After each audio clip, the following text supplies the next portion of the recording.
Hello, hello, hello. Welcome to another episode of English Every Day, the podcast where we help you navigate the world in English without breaking a sweat. I'm your host, Charlie, and today, oh boy, today we are talking about a topic that I personally find very difficult.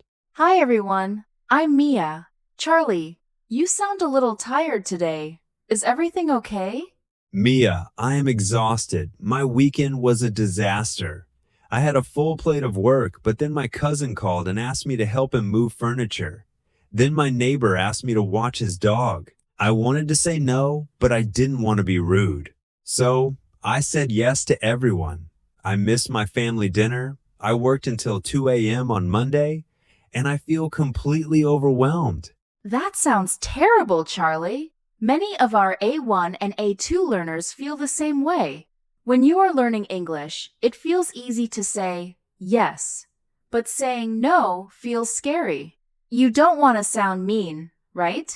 Exactly. I just say no, I don't want, and it sounds so cold. Well, today is your lucky day. We are going to learn how to say no with style and kindness. We have 3 main target phrases today. I'd love to, but I'm afraid I can't. And maybe another time? I need this. My schedule needs this. Let's dive in. Okay, let's look at our first scenario. This happens to me all the time at the office. Imagine you are at your desk. You have 5 reports to finish. You are a newbie, a beginner at work. Suddenly, a senior colleague walks over with a huge stack of papers. Let's role play. I'll be the pushy colleague, and you be the busy worker. I'm ready. I'm looking very busy. Hey, Charlie, are you busy? I have these 50 pages of data. I need them typed into the system by 5 p.m. It's very easy. It will only take you a minute. Can you help me out? Well, okay, I guess. Stop! No!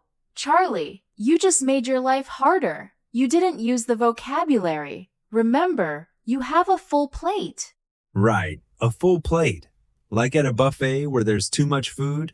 Exactly. It means you have too much work. Try again. Use, I'd love to help, but...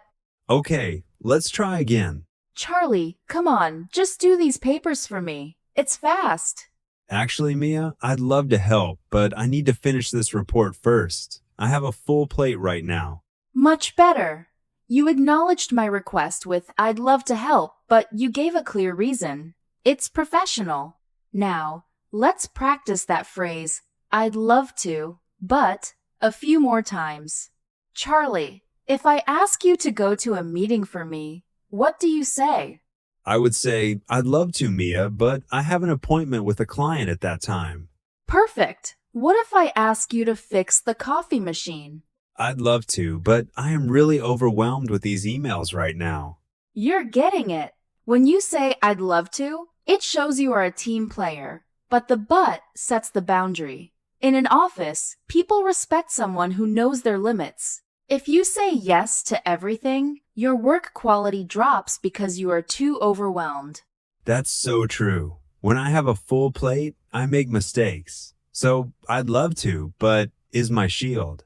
Exactly. And don't forget the word appointment. If you have a specific time set for something, use that word. I have an appointment. Sounds much more official than I'm busy.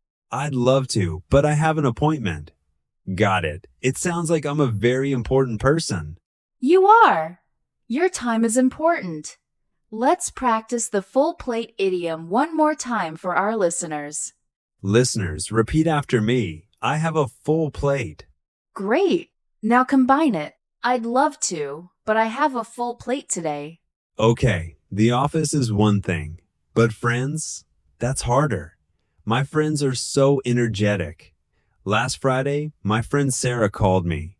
I was so tired I could barely stand up. What did she want? She wanted to go hiking. At 6 a.m. on a Saturday, I just wanted to sleep.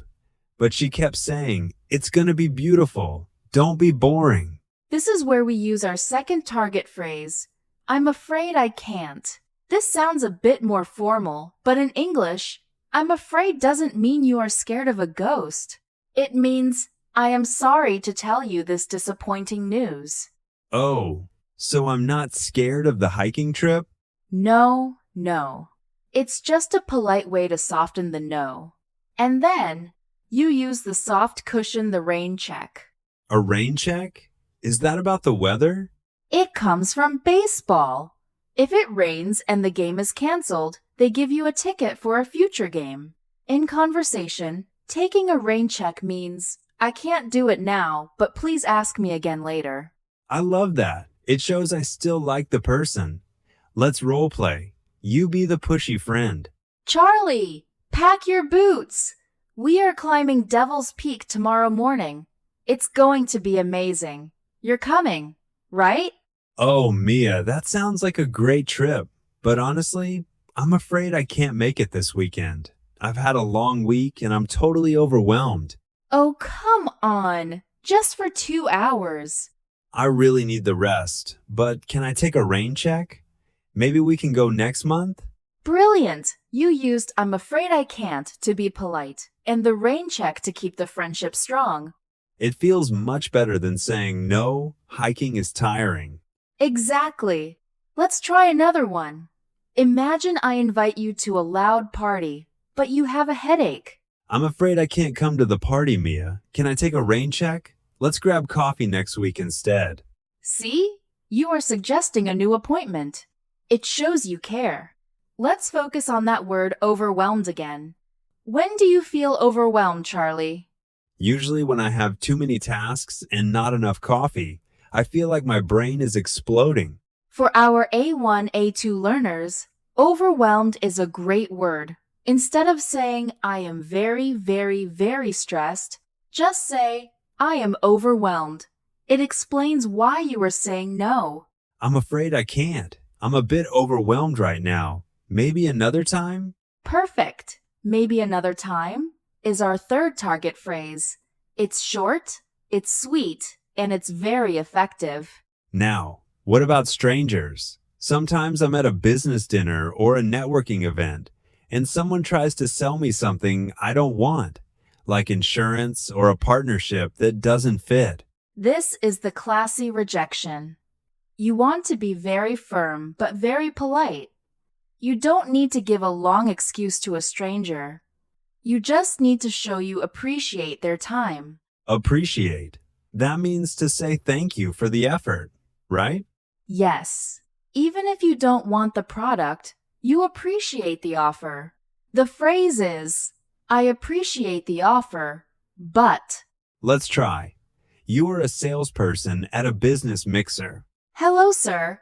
I noticed your company doesn't have our premium cloud security package. It's only $5,000 a month. Shall we sign the contract today? $5,000? Wow. I appreciate the offer, but it's not what I'm looking for right now. Excellent. You didn't say, your price is crazy, or go away. You used, I appreciate the offer, to stay professional. And then I can say maybe another time, just to end the conversation? Actually, with salespeople, you might want to be more final. But if it's a potential partner, you can say, I'm afraid I can't commit to this right now. Maybe another time? This feels so much more classy than my usual response, which is just looking at my watch and running away. Running away works too, but words are better. Let's recap the vocabulary here. Appreciate. It's a big word, but very useful. I appreciate your help. I appreciate the invitation. I appreciate you teaching me this. Mia! You're welcome.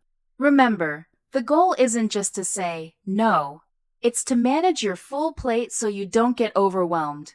Wow, I feel lighter already. I realize that saying no isn't about being a bad person. It's about being an honest person. If I have a full plate, saying yes is actually a lie because I can't do the work well. Precisely, Charlie. You are protecting your time and your energy. Let's review our 3 power phrases for today. I'd love to, but Use this when you want to show you are friendly but busy. I'm afraid I can't. Use this to be polite when you have to give bad news. Maybe another time? Or, can I take a rain check? Use these to keep the relationship open for the future. And our vocabulary words: appointment, overwhelmed, rain check, appreciate, and full plate. You've got it. Listeners, don't be afraid to use these. Practice them in the mirror.